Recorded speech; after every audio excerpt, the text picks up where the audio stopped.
Right then, welcome back to another week on this Cummins Defender. Now last week you saw us getting this big old lump mounted in the chassis. Now this week, as you can see, we've made a bit of progress, and what we're going to be focusing on is sort of plugging all this in. So as you can see, a couple little bits have changed since last week. We got the beginnings of a cooling pack here. Now I've started mounting this. I'll talk through all that later. That is a standard Land Rover cooling pack, just an aluminium one. We've moved it a little bit further forward to give us some more room. As you can also see, that's falling off. So as many of you have asked, I've seen down in the comments, are we going to be upraising the suspension for all this extra weight? Yes, we are doing that, and that's begun. I'll talk you through what we've done there, how we've done it, why we've done it, a little bit later on. So as you can see, we've got one of the wings sort of rested on here. Now this is just to give us a little bit of a guide as we're mounting up the cooling pack. So this is a standard TD5 Defender cooling pack. It's going to be plenty for the power this engine is going to be kicking out. But what we need to do is move it a little bit further forward to give us some more room back here for a nice big fan and to allow all the air to come through the radiator and out before it hits the engine. And we need to modify some of the inlets and outlets on the radiator to allow us to connect it to the Cummins engine. Right, so I've already gone ahead and started modifying the radiator brackets. So what I've done is move the bottom mount 70mm further forward. This is to give us a bit more room at this end. And because we've got a aircon front grille on here, which I'll show you in a little bit, we've got plenty of room to come forward because we're not running aircon. What we need to do now then is finish up the top mounting brackets, which go on here. They attach to the wing, so we need to rest this other wing on.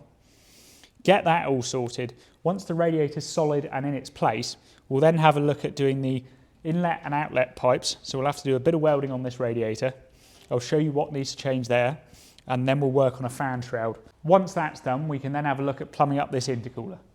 So the bottom mount's literally just a pin that go up through this hole in the radiator. We'll put like a rubber bush in there to stop that damaging that alley slot. But all I've done is cut this little tab off here with the pin on it. They were originally here, I've moved them to here. Top mounts are fairly similar, but they attach to this steel plate here on the wing. So there's two of these, one on either side. And this little pin is meant to go in here. Again, there should be a rubber bush in there, but what we need to do now is cut this one off, move this all further forward, so this pin will go up into there. Right, I've got the other wing sat on here, and I'm just looking at the top mounts. Unfortunately, there should be a little plate here, same as this side, which allows us to mount this whole radiator. Unfortunately, this truck's been through many hands, so a few of the bits have been lost, and as you can see, it wasn't there before it was all painted by the looks of it, so that might be a no-go. Hopefully Greg will magic us one up. If not, we'll sort something else out. But that's no problem. What we'll do to start with is just get it all mounted in on this side. So we'll cut this mount, modify this, make this all work.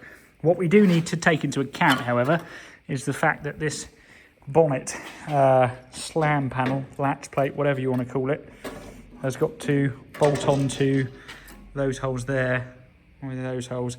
So this is obviously hitting the radiator at the moment, so we're going to have to sort of lean the radiator forwards a bit more. We might modify this panel just so we can get this radiator back as far as we possibly can.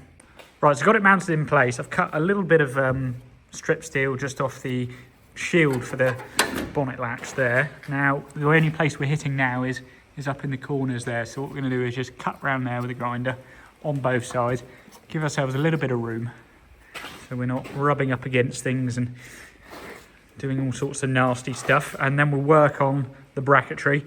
This side, unfortunately, we haven't got that bracket, and Greg doesn't know where it is. So someone's obviously run off with that. We'll make up another bracket for that side, similar to this one, and get on with it.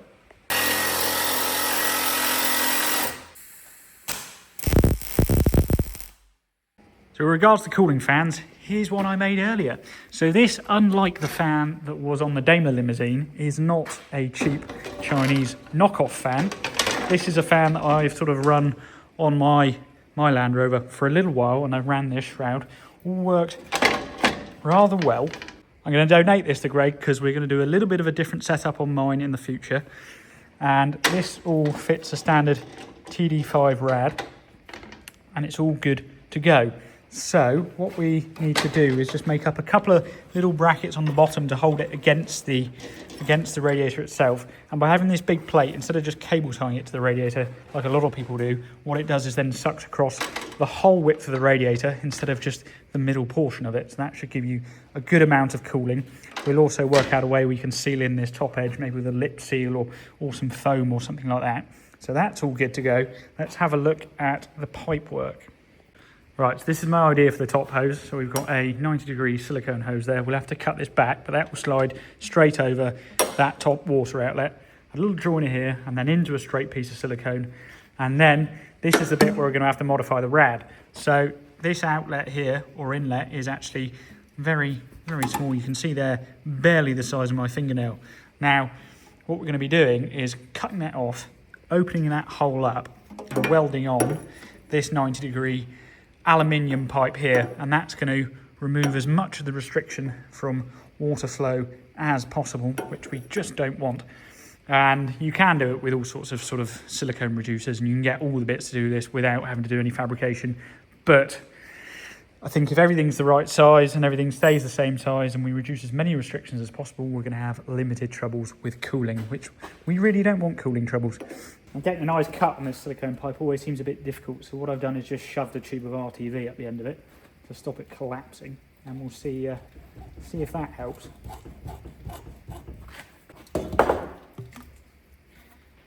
That's actually not too bad.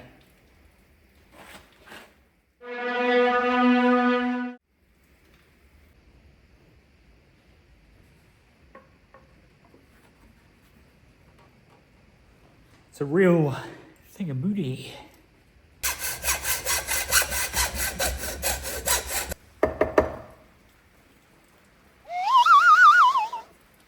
One day maybe we'll buy a box folder or a sheet metal bender, but for now, attempt 2, ever so slightly less sketchy. Oh yeah. Oh yeah. Look at that. Crisp. Right, we'll finish that off in the vise, and then that is the start of our passenger side radiator mount. Okay, so we want to get this to just around 90 degrees. We want to get this to just around 90 degrees, so we'll just sort of gently mint.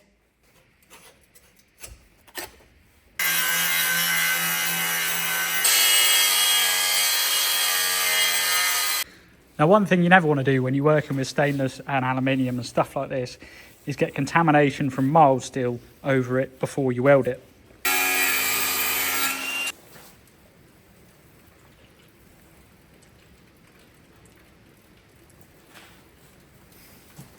You? The guy she tells you not to worry about. Bed. Right, so as you can see, I've got the radiator here on the welding bench, and I've just put some cardboard over the top of the fins. Now, what that's there to do is catch fire as soon as I start welding. But in all seriousness, the main goal is just to try and protect those delicate fins when I'm laying my arms over it and doing all those little moves. So what we're going to do now is cut off the fittings. We've got these extra ones here as well, which on a TD5, I believe normally go to the fuel cooler or the EGR cooler. Someone can tell me what they do. But we're going to cut all those off and block them all up because we don't need them with the Cummins.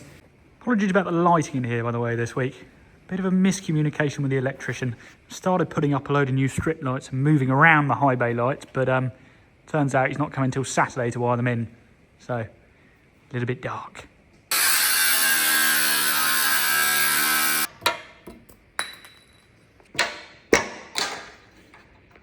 Right, we've now got all the old stuff cut off, so that's looking much better.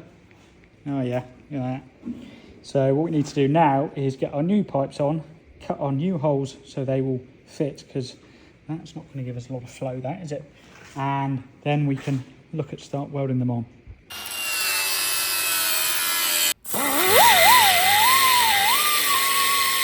Right, so the bottom hose is nearly there, so I've cut right down the side here in a little semicircle egg shape, and I've made up this little piece to go in here.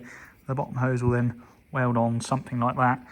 Right, we've done the same thing on this hose as well, so our pipe will go in there, and then this little infill piece will fill in there. We're also going to have to fill in this hole here where the original top hose was, but we will do that once all this bit's welded on. Okay, so what I'm doing now is just rolling a bead on the end of the pipe, and what this does is just gives a little lip or a little lump around here, and that means when you put a hose clamp over it and you put a silicone hose over it, it can't pull off, which you don't want. Oh yeah. There we go, look. Right, we've got the welder set up here. We've got the rad here. Everything's cleaned down with acetone. We're ready to go. So I'm going to set the camera up and we'll have a go at welding.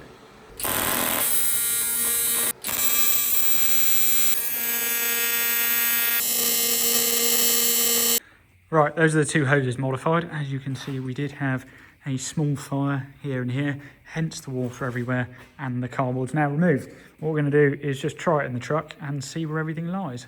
Last little bits that need doing is a little bleed nipple put in this top hose somewhere, and the heater pipes we'll want doing at a later date, but we're not going to do those quite yet because we haven't got the bits for them and the heater matrix isn't in.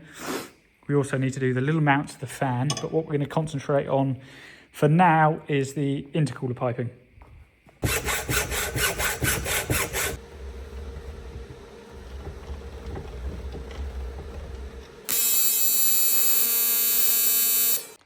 Okay, so the driver's side charge pipe is done. So we've got this billet adapter on the turbo here. It goes into a tube, down into that little 90, into another 90, and into the intercooler there. This charge pipe we've done totally in aluminium. Because the turbo housing is aluminium, we don't want to put stainless or anything in contact with it, and this adapter is aluminium, so it made sense to do all of it out of aluminium. Now on this side we're going to be doing it out of stainless, which may seem a bit weird, but I had a load of these flanges cut when we did our limo project. So these are made from sort of 316 marine grade stainless. They've got a 2.5 inch hole and they allow you to put a 2.5 inch bend and weld it into there. They are available for sale down below if you look in the description, but we're going to do all of this side out of stainless steel exhaust tubing. We will purge the pipes so that we don't get a load of crusty stuff inside of the weld, which I'll show you. But for now, what we need to do is get this stainless 90 degree welded onto here. Obviously, we'll cut it a bit shorter. And what we need to be conscious of here is the bonnet. So we'll probably rest the bonnet on and see how much clearance we've got, because it's got to get over the top of these injector pipes. Right, well, I've cut down this 90 and I've found ourselves another coupler. So what I'm actually going to see is if the bonnet will work like this, because it obviously, remove that out of the way, you can see it's above the wing there, but we do have some space under the bonnet at that point. So if this is going to work, we might be able to just, it is quite tight there, but this shouldn't be moving, to be fair. So maybe we'll just, once this is welded, these two shouldn't be moving separately. We'll make sure it's not touching, but if that will work like that, that will be very good.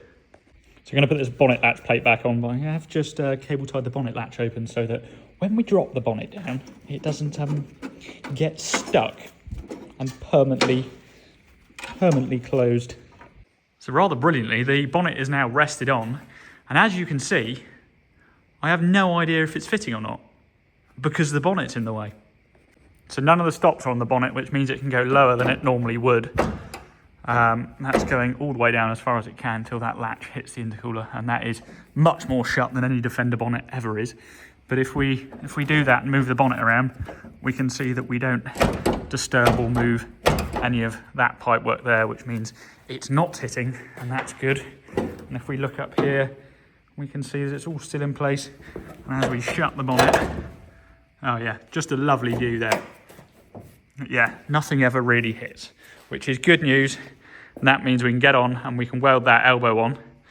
And this side will be nearly done then, because we don't have to do any more welding on here. We just got to roll a few beads onto those pipes.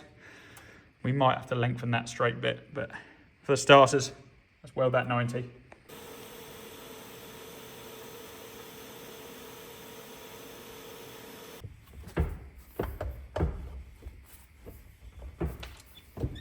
Right, well, that's all welded up, hopefully in the right position. That should be plenty strong enough for what we're doing. Now, I was talking about purging pipe. Now, as you can see, that weld is all nice and colourful on the outside. Now, I didn't back purge this. So if we look inside, you can see all that oxidised, nasty weld around the inside because it's got no gas. So purging is just, we'd take another feed off one of those pipes there and we'd plumb argon onto the inside, and then you'd have that weld around the inside. Now, the reason I haven't done it here is because A, I'm not worried about, this is not high stress component, so I'm not worried about the strength of the weld. That is going to be plenty strong enough to do what it's doing. And also I can quite easily clean up all that crap inside with a die grinder. What you don't want is that stuff falling off and going through your engine.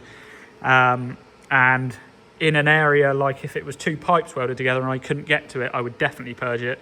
This one, I'm just saving a bit of gas and being a bit lazy because I want to just clean up that flow anyway. So no, it's not ideal, but it won't make any difference at all for this component.